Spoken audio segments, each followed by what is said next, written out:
And I think he's aware of all this magic that's going on. And he's living in Spain, and he's been in Spain since 1998. So when you hear all these drug dealers going to Spain, all of a sudden, he'd been going there since the 90s. That's how established he is. Do you understand what I'm saying? So he's walking down Robson Street and his little, looks like a little Spanish fella. Didn't take me long to get on it was him. But I'm in an angry mood. And I'm snarling at him. I'm thinking, I'll kill this guy. And he could see it in my face. And he's just sort of like done what he was doing and got back off. But I could tell he wanted to speak to me that day, Davey Lowe. He wanted to have a chat with me that day. But I was in a fucking mood and he could see it and he shit himself. Because I'm snarling at him, I'm on who it is. But he's a grandad. It's the only thing that saved him that day. The fact he was Grandad Lowe.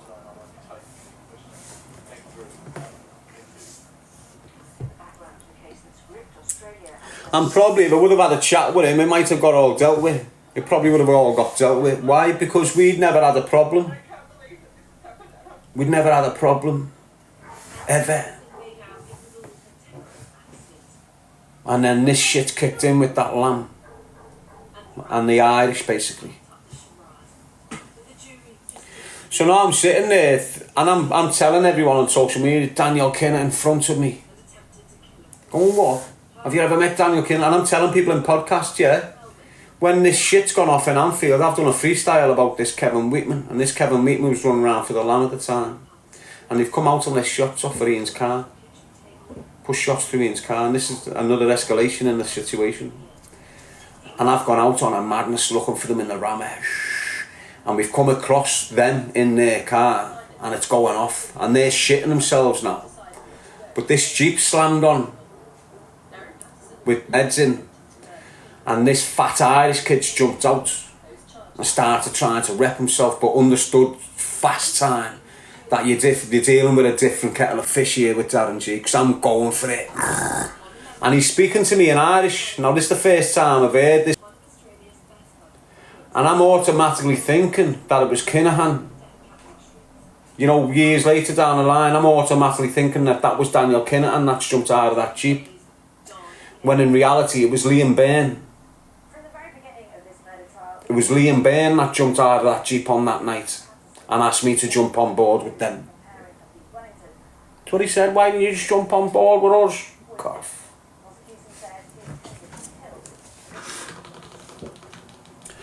Again, that's not lying. That's just how, that's the dynamics of what's gone on in my life. I'm not sitting here trying to fabricate some story to try and get any clicks.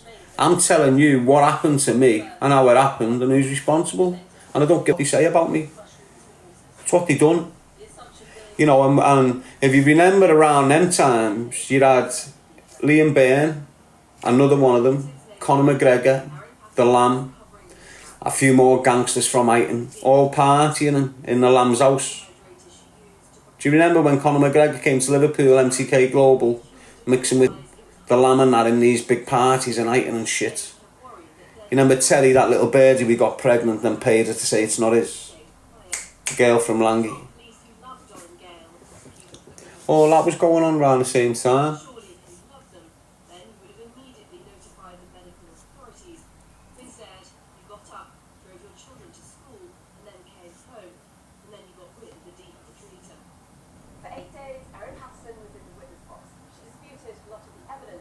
Defo McGregor's kid. It is, lad, yeah. Terry, some fit little bird from years ago that ended up on the pipe, on the coke. She's managed to get into Conor McGregor. Conor McGregor's got her pregnant. There was all this mad shit going back and forth, back and forth. He moved her to America and told her straight, shut up. There's a wage, there's where you're living. Say nothing. And it's still the case now. Yeah, it was Bomber Cavanagh and McGovern. Was they not around him? Yeah. You see the big red-haired lad that's just being nicked with them in the glasses? He tried to shoot me dead on my ma's step. Just didn't realise it was him.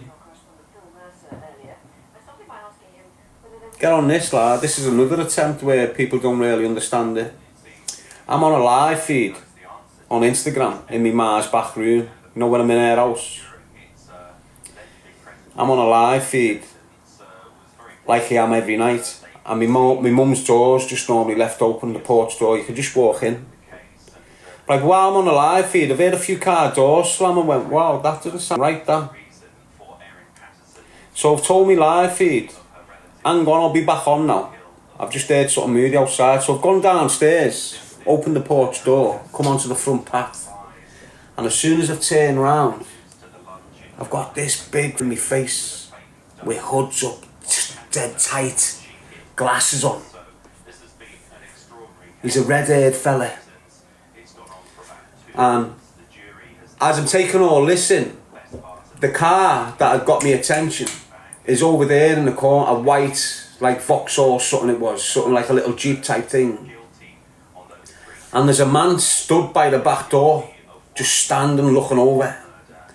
Now when I've come out, this kid that's smack bang in front of me, he's panicked and carried on walking. I think what they were going to do was jump over the garden fence, come in the porch, come in the room while I'm on live and do me. But when he's got out the car, I've come off live, come out onto the path with my phone in my hand. As if it's on, but it's not on.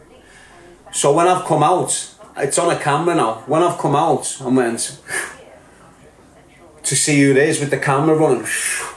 He's on it straight away. I went bam. And he's panicked and carried on walking.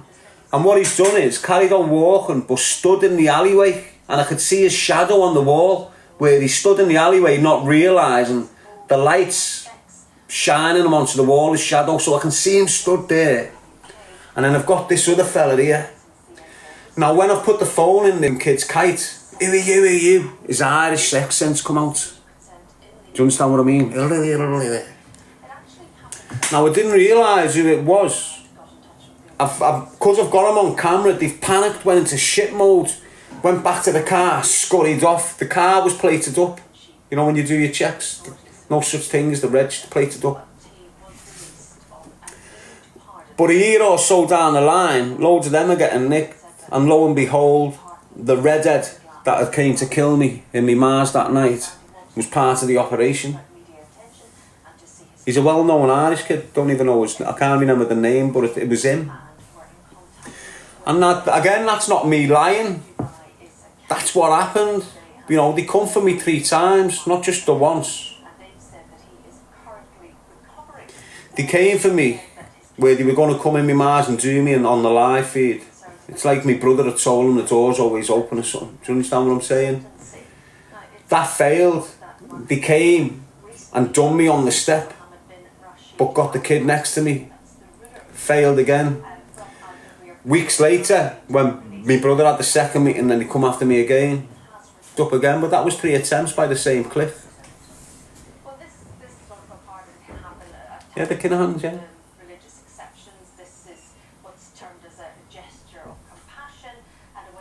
Well, I started screaming it was the Kinahans because I thought Liam Byrne was Daniel Kinahan. Do you get what I'm saying to you? So in reality, the lamb was working for Liam Byrne, and I'm thinking the lamb is working for the Kinahans. But at that time, Liam Byrne is a Kinahan. Do you get what I'm saying?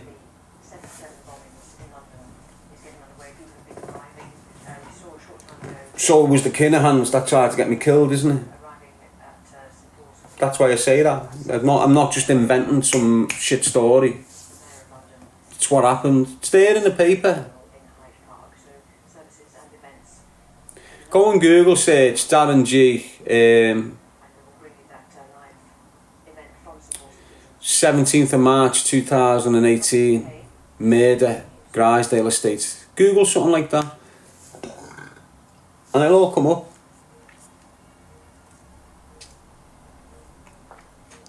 Everything that's gone on with me is in the public domain.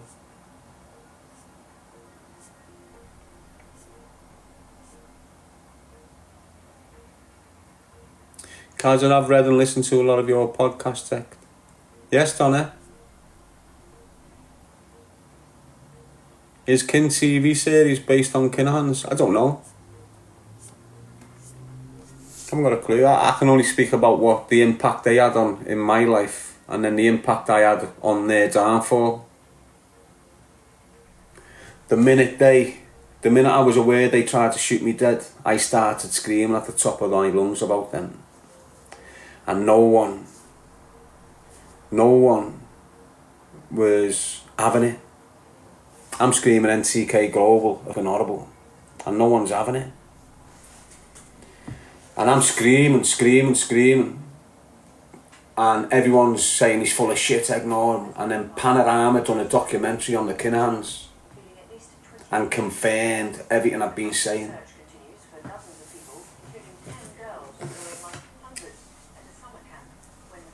And that's why Herbie and English and all these podcasters, because when I'm starting to scream about Daniel Kinahan, when I'm starting to scream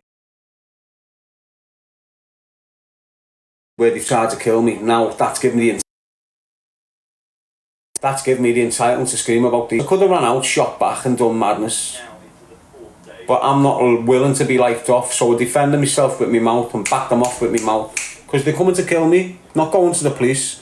I'm just backing them off.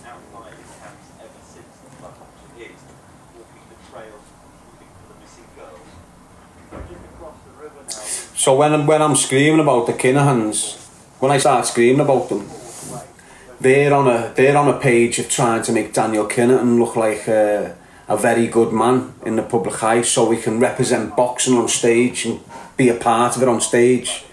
So what they're trying to do with Daniel Kinahan at this moment in time, and I'd been for a year before I started screaming about them, is trying to portray Daniel Kinahan as this big, honest, truthful family man who's never been a part of the family crime world in Ireland, that he's never been a part of the murders, that he's never been involved in distributing guns and drugs.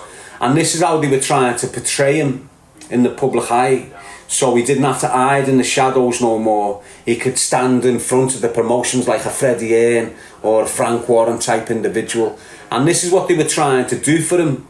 So while you've got Tyson Fury and all these Herberts and all these other people bigging him up, he's the best thing, he's a good man, he's not like this, and you had all other boxers getting dragged into it, bigging him up. This is when they're trying to portray him as this big family man and make him acceptable to the public.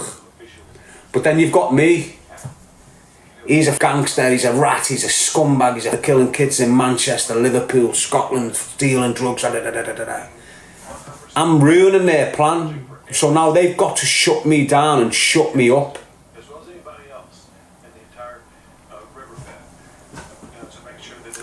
And that's what it was. That's why your Englishes and your Herberts and all that started getting all these little fucking rats to come on social media and start spinning narratives about me like I'm full of shit and I'm a liar and this and that and this, and you know, making me look dishonest, making me look like an angry ex-gangster that's just picking on people and jealous and all this shit. This is how they're trying to make me look, and they did make me look that way.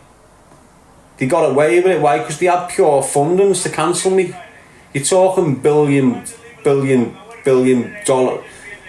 pound gangsters. This is what the Kinahans are. You're talking multi-billion pound enterprise spanning the whole globe, so they can easily throw a little 10 grand at Herbie and go cancel him, pay them to write him off. It was easy for them, and that's what was happening with me. And when they felt that they'd succeeded in shutting me up, English must have been given a thing. If you help us shut this down, I'll make sure you get him, and him an interview. So as soon as they'd finished with me, within a month or two, all of a sudden, you're seeing MTK Global Fighter Till go on to his podcast. MTK Global Fighter him go on his podcast. MTK Global Fighter him, Tony Bellew, Fury. All these starting to go on English's podcast. And at the end of it all, Daniel Kinahan sits on a podcast with him. Got banned. The podcast got banned because he's on his toes and that, isn't he? But the point I'm making is that showed the people what I'm screaming. These cunts are cancelling me for the Kinahans. All of a sudden, the hugging Kinahan on telly, which sort of a year later substantiated what I'd been saying, then come to cancel me for the Kinahans.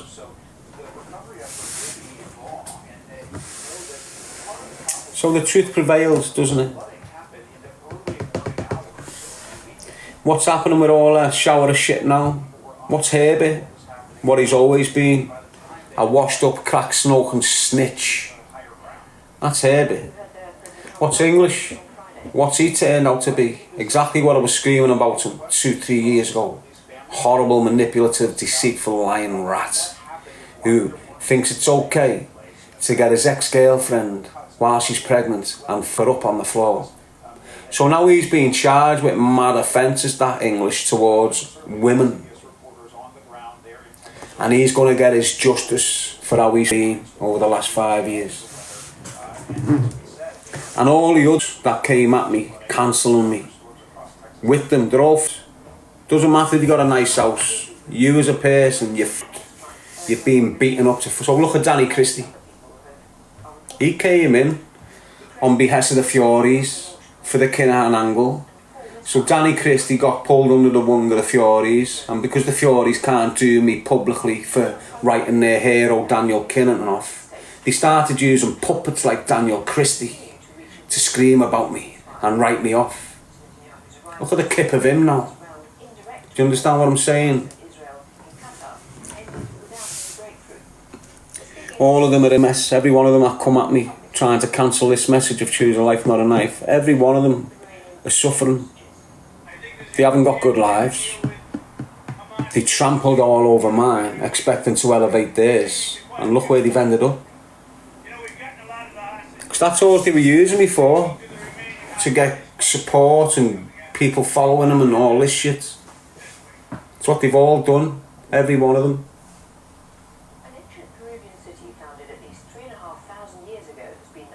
But I'm still here, aren't I? I'm just remaining me, being truthful, not trying to impact on anyone's process. If you come into my space and try and harm me, I'll step into your space and tell truths on you. It's not to harm you, it's that you realise stuff with me. I'm still here, choose a life, not a knife. I never fell back into crime like all them expected me to. I never started picking guns up again like all them wanted me to. Do you understand what I'm saying? I am a real changed character and them never changed me. It's all me. It's all my responsibility. All that credit goes to me. None of these. The only thing them have done is made me more determined to be a very successful man in the next 10 years. That's all they've done to me. They tried their hardest in groups of them. It weren't one coming at me. There was groups being funded to cancel me and damage me as much as they could. And I fought every step of the way. And I've suffered. Psychologically suffered. Why? Because the psychological games I've been playing with these. Not playing. I'm having to play in them. I'm having to defend my character and my reputation and my moral compass consistently over 8 years. All that is a psychological battle. And I've come out on top. Every little weapon that they used against me, like people like the stalker. This is what I'm saying. When I speak about the stalker, and I'm telling you he popped out in 2018 to ruin me with these allegations, that weren't his self-interest. You know, he's had these gangsters saying, look, there's a little $5,000 there, just go and ruin him for us. And they've always used him. Even years ago, you had this rapist called George Carpenter. He's got out of jail after serving 15 years for damaging young girls. One was in a wheelchair. One was in a wheelchair and he forced a brush up her in an entry after filling her mouth with brandy, forcing brandy in it. This is the type of man that was locked off. He was on the thingy register for life. He only got a 15 because the girls couldn't give evidence and he got the lesser charges. The gangsters in Liverpool, the same people, your Sam Walkers, your Lowe's, your Farl, all these horrible rats, have got this rapist on board with them. and he's mixing with them, and there's all purpose there. They went and spent thousands of pounds on getting him a video created, a music video created. He's a wrong and he's on the sex offenders register and everything, and they're paying him to come on social media and rip the fact that my brother's hung himself, doing videos, doing me head in live, ripping my brother's hung himself. They've paid him and paid money to these people to make a music video ripping the back out of me and my family. And this was the lengths they were going to cancel me. That was the lengths they were all going to, and the people they were willing to stand by and help cancel me with the worst people you can in existence. The worst type of monsters you can come across. They was working alongside them to cancel me. And as I say, it weren't just one. I'm talking 10, 20 people at a time coming at me from every angle, on every platform. All of them spinning a narrative and backing the same narrative from loads of different angles on social media. So if you've got one person screaming about it, but if you've got 20 people screaming the same thing, then people believe it. And that's what they done. Gang stalked. It's exactly what happened to me. Gang stalking for years. And all the impact mentally and financially that comes alongside that sort of attack. Some of you won't be aware of it, but it definitely exists, that gang stalking. Why? Because they've been doing it to me for years. Like, it's not just the stalker that's been targeting me. It's the stalker and the people behind the scenes with him. But as I say, people, I'm still here, doing my thing, and everything I've just chatted there, there's someone still now in existence here that can say, I remember that. He's not lying. I can remember that. I can remember that. I can remember that. And now when I look back, it all makes sense what they've done to him. Because hindsight's a beautiful thing, you know. Don't forget, I've come from nowhere and everyone's took to me dead fast. And I'm getting millions and millions of views. Why would I want to think about it? This clever kid, why would I want to call this up by turning on them? Why would I want to, from nowhere, just turn on English and Herbert and all? Why would I want to do that when I'm getting millions of views, when I'm getting subscribers going through the roof, when I'm having 10,000 people following me a week on social media platforms? Why would I want to jeopardise all that? Why? Because people were taking a piss. And I weren't willing to just have the piss taken out of me for views and that. You want to do this shit to me? I'm telling everyone. Yeah, I suffered, but I weren't willing to. I was willing to suffer this way and not willing to suffer the way they wanted me to suffer. Do you understand?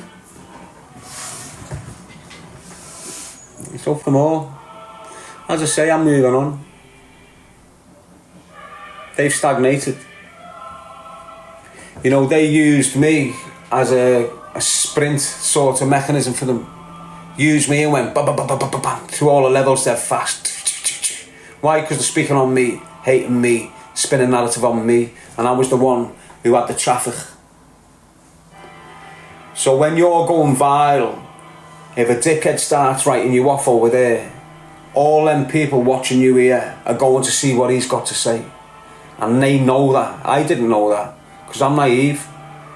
This is fresh world to me.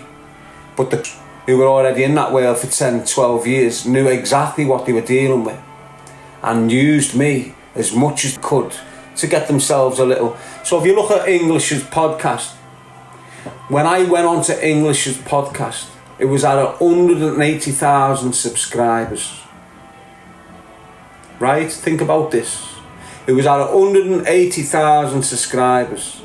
Within me being on that podcast for 3 months, he's at 500,000 subscribers. That was on the back of me and my content. Do you understand?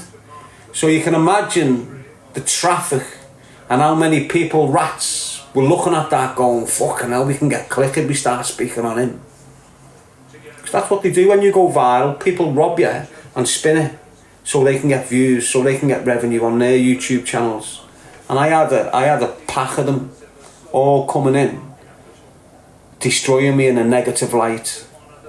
All the positive shit that had been coming out of my mouth, they completely hid that. All the mad shit that's coming out of my mouth early days when I'm triggered, saying I'll kill this, I'll do this, they kept that and pushed that out there. And that made me look to the masses like a weird little angry man.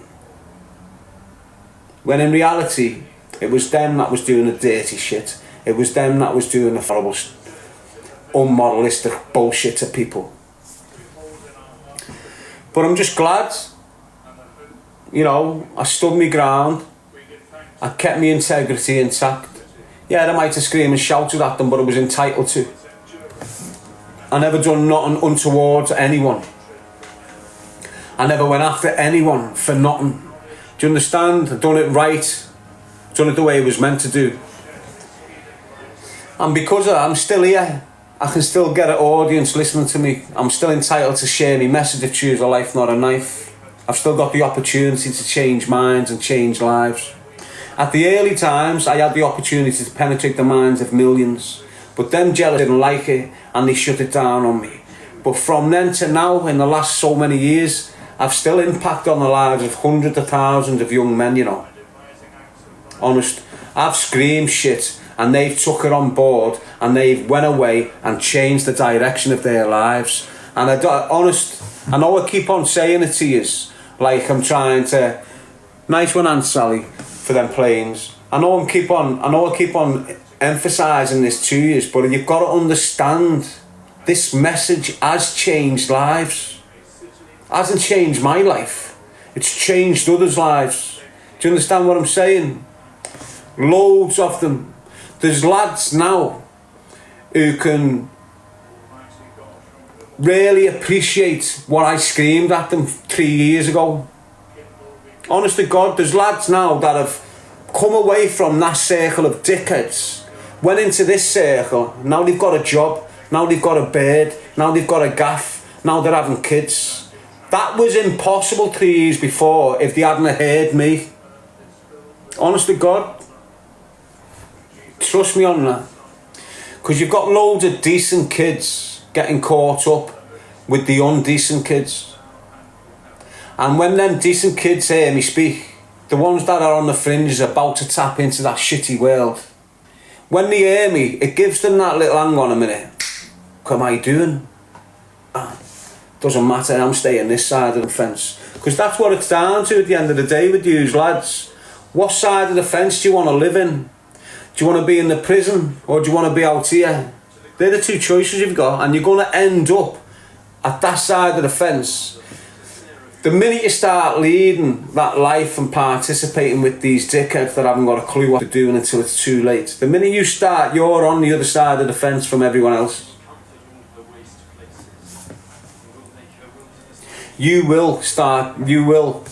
All you do is talk with no substance. And this is off a fake profile calling themselves TikTok. He calls him Zen Energy Unique. You've got no Zen in you at all, and bell end. You're on a fake profile going into people's spaces who are being constructive, productive with the platforms and hating.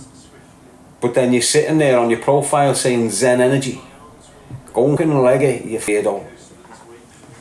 If you've got Zen energy, you're not impacting on anyone's process. You're not invading no one's space. You coming in here as a hateful little poisonous creature is a prime example of what you are. I'm telling you what you are. No one's telling you. I'm telling you, and you're not liking it. You're just a duck troll that's developing fake accounts to go into people's live feeds and try and destroy the way they're feeling right now. It's all you do. You must be very empty and shallow. You must have a fucked up life if the first thing you're thinking about every day is Darren G.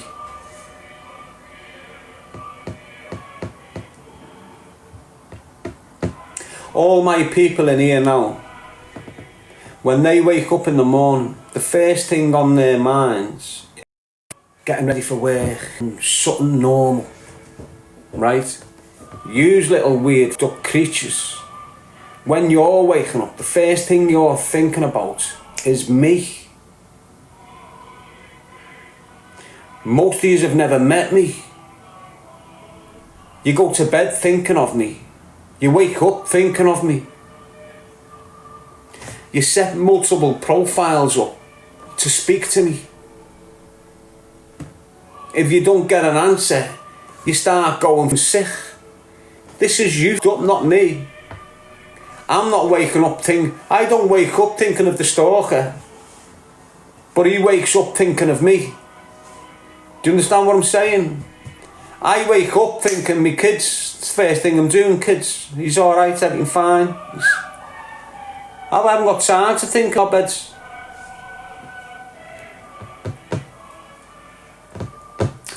God bless the victims of the 7/7 bombings 20 years ago. Don't ever forget that. Any incident like that that's happened in this country, don't ever let it go quiet.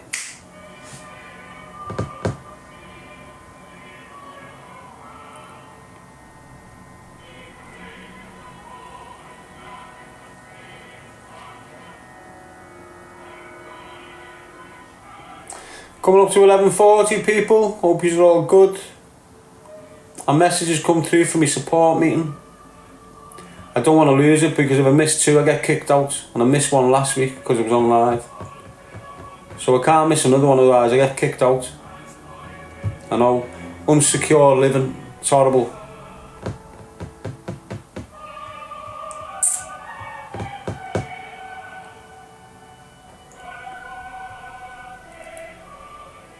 Yes, Lisa, Dee Dee, Elder Stoner, Queen. So I've basically told you a little bit of why I'm in this mess. It's not a little bit, that's why I'm in this mess. So say I want to start a podcast, I've got a platform there now. But my ideal way would be to sit here with a network of individuals that have got an idea of what they're doing. Him, me, and then saying, right, what's the name of our podcast? And my man there will set the platform up, get it legit, get it registered, make sure it's safeguarded from the attacks that's definitely going to come at it.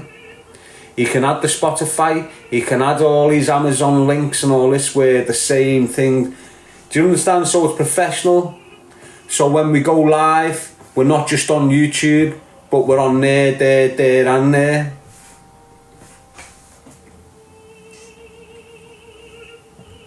Because I'll make Brewsters.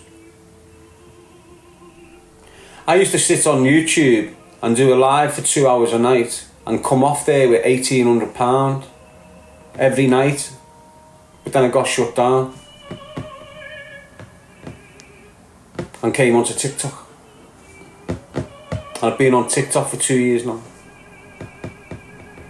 So that's what I always do. Every time they shut me down there, instead of battling it, I'll just leave that platform alone and jump on another one, continue the flow. And then they'll come on here and shut me down on here, and when I get fed up getting shut down all the time, I'll just jump onto Instagram and then Facebook. And that's how I've remained active. Because when they shut me down there, I'm over there. Shut me down here, I'm over there.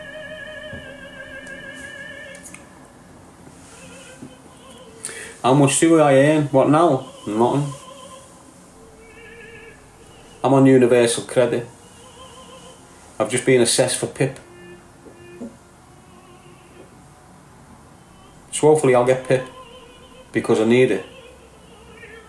I'm one of them kids that needs it.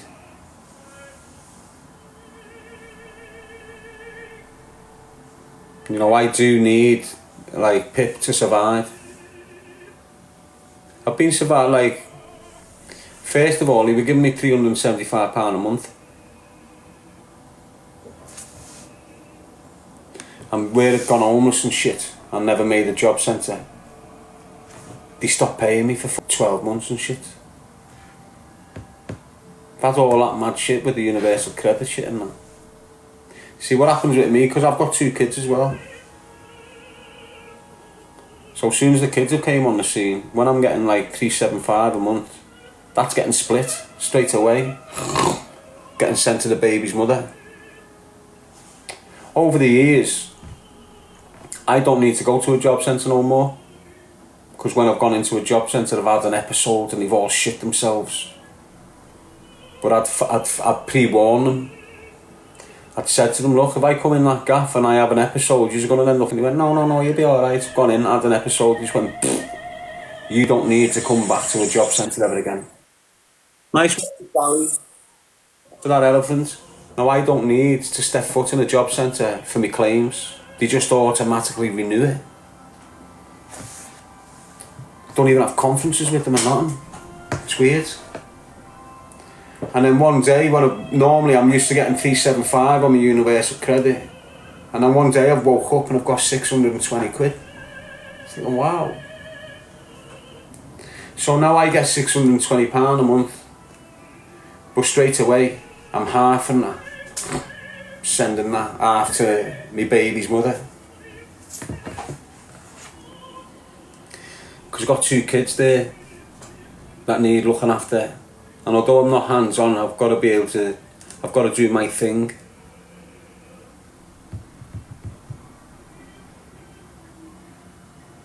So I've got a business, I've got my l5original.com, but I haven't focused on it. I've got loads of little ways of making money, like my books. I can write a couple of books and get paid good money for them. If I write a decent book, that book will probably get turned into a film. That's why loads of people... There's certain people in the industry that have been begging me to write a book because they know once the book's written, well then someone will take it and make a film. Now most films that you see, gangster films, they don't get done until there's a book. Do you get what I'm saying? So if I was to write a book, you'll have a production team coming in going, wow, we want to make a film on this. Because my story's true. And it can all be confirmed or unconfirmed. And it doesn't matter who you are. When I write a book, you'll be able to look back over 40 years of publications and shit and say, everything he's saying in this book's true. And you're not going to get a better true story if I become the success that I'm going to become. Do you get what I'm saying to you? Imagine that story in motion, in film, where I've become a very successful businessman up here at the end of it all. Imagine that, and I've got community centres that's encouraging kids to leave it alone. Imagine how powerful that whole story's going to be. It's going to be massive. And that's all down the line. I don't think I'm going to feel any rewards from that until I'm dead.